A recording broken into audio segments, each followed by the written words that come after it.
In this video, I'm going to teach you everything you need to know to help you pick the best character for you.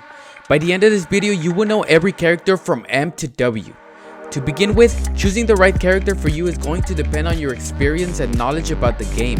If you are just getting started, the best character to play are the ones rated by Clay as having slim odds of survival.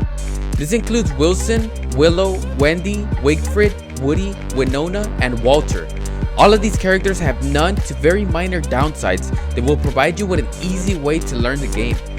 From this list, Wigfrid, Woody, and Walter will have the most radical downsides. As Wigfrid can only eat meat, Woody will turn into a monster every full moon, completely draining his hunger, and Walter will lose sanity anytime his health is below 100%. Of course, all of these characters have upsides, but knowing the downsides will better inform you to make better decisions, since the benefits like having your sister or teddy bear protect you from real and imaginary dangers will improve your gameplay but not limit or handicap you. If you're not new to the game, know your basics, and can hold your own, you can add characters with grim odds of survival to the mix. This includes almost all of the rest of the characters. Now, this is a lot, so let's divide them into sections. Wolfgang, Wickerbottom, WX, Weber, Wartox, and Wirt are all characters with downsides that can be overcome with a slight learning curve, and their perks and abilities are able to completely change but overall improve the way you play. Some of their downsides include being targeted by normally neutral mobs, not being able to eat meat, taking damage when wet, not being able to sleep, healing less from food, and losing a quarter of their strength. However, perks and abilities include doubling their damage, teleportation, forming armies, creating lightning, and even being completely immune to the dark. Next, we have Maxwell, Worley, Wormwood, and Wanda. These characters have more unforgiving downsides and a steeper learning curve that can make them harder to master. For example, Maxwell only has 75 health, meaning one hit from Charlie will wipe him out. Worley can only eat food from a crockpot, and eating the same food too often can reduce the effects of it by up to 70%. Healing foods will not work at all on Wormwood, and Wanda will not be able to heal from any items at all in the game. This is due to the fact that Wanda's health meter is replaced by her age meter that works the same as health but is continuously dropping at all times.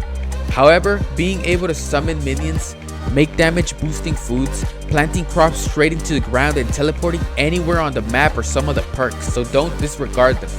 Finally, we have the best tier, which is no odds of survival. This tier is specifically reserved for Wes, who has very challenging downsides and a handful of perks. This character is best for experienced players who want to add challenge to their game, and although he gets a lot of hate, this is because those people are just bad at the game.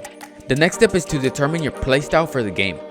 Don't Starve Together has many different playstyles, and you can do anything from fighting and farming to fighting and farming. The best way to determine your playstyle is by first deciding if you are playing solo or in a team. If you are playing in teams, try picking characters that can provide things to the group. For example, Wickerbottom and Wormwood making farms, Wigfrid crafting armor, Warley making food, and Wendy, Maxwell, or Weber gathering resources and food. If you are playing solo, any character is fair game, so next you will want to decide if you are a passive or active player. If building bases, farming, fishing, and exploring are more of your thing, then you will want to look into more passive characters like Wirt or Wormwood, who are great at farming and making bases, and Walter, Woody, and Wartox, who are great for exploring. If you lean more towards fighting bosses, exploring caves, and rushing ruins, then you can focus on active characters with damage multipliers or combat focused abilities like Wigfrid, Wolfgang, Wanda, WX, or even Wendy. These characters can deal out high amounts of damage or can deal with large amounts of mobs at a time.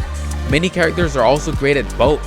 Wickerbottom, Weber, Willow, and Winona have abilities that can help them in fights but can also be used to set up great farms.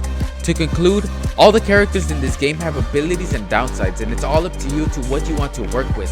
Some characters are better at doing certain things, but all of these characters are more than capable of doing anything you want them to do. So don't limit yourself to any single character, and try them all if you need to. If you want to learn more about any specific character, then check out this playlist of shorts I've made for everything you need to know.